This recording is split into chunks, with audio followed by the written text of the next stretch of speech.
All right, we're here in the West Cycle offices, and I'd certainly like to welcome along a special guest, somebody that everyone in the cycling community will know and have supported hugely over the last few months.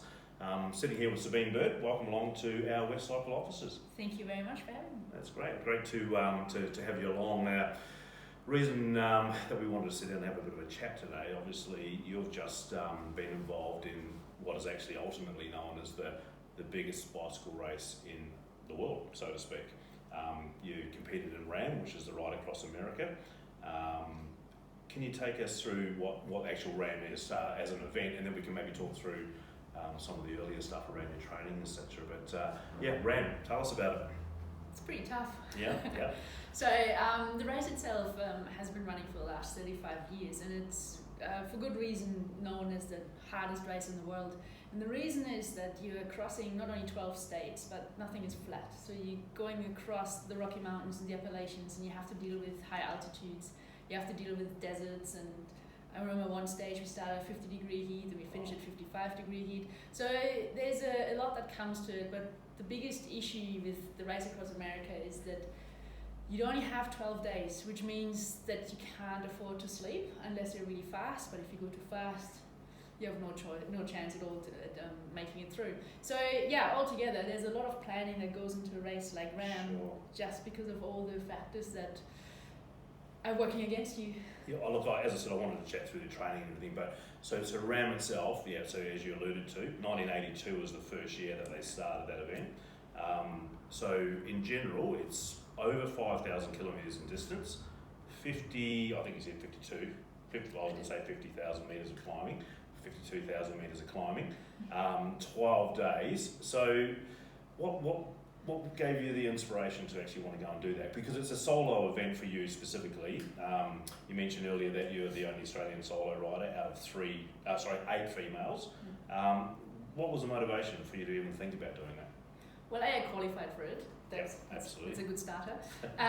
But no, like RAAM is it's a challenge that has my name all over it. Not only because it's an ultra endurance event, but it's something that people don't even think about attempting, and that's something I love to do. I like getting out of the comfort zone, and if there's an event that is remotely ridiculous, then I'd love to give it a shot. That's who I am as a person. And is that like a personal challenge for you? Like you Big like to push yourself beyond, because you've done so obviously the 12-hour or 24-hour would have been. Is that your first endurance cycling event?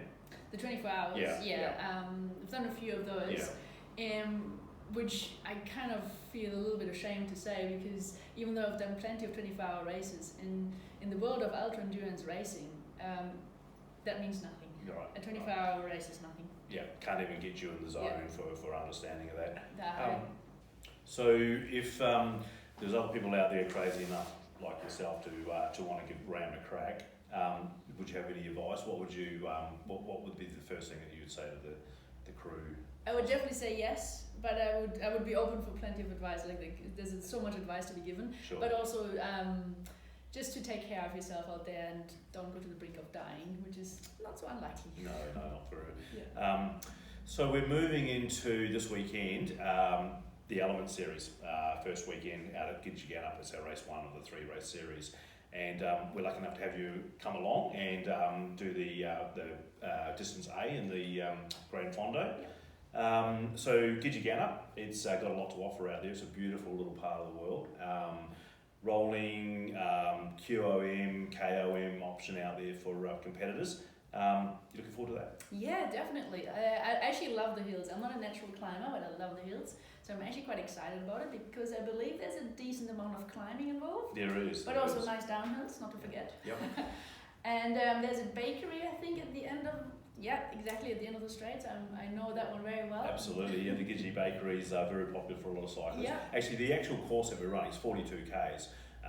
It's been the training ground for a lot of our professional riders. So Luke Durbridge, Michael Freeberg, Cameron Meyer, Travis Meyer. They all use that area as a real core base of training to build themselves up. It's tough, but it's challenging, and it's a fantastic course out there.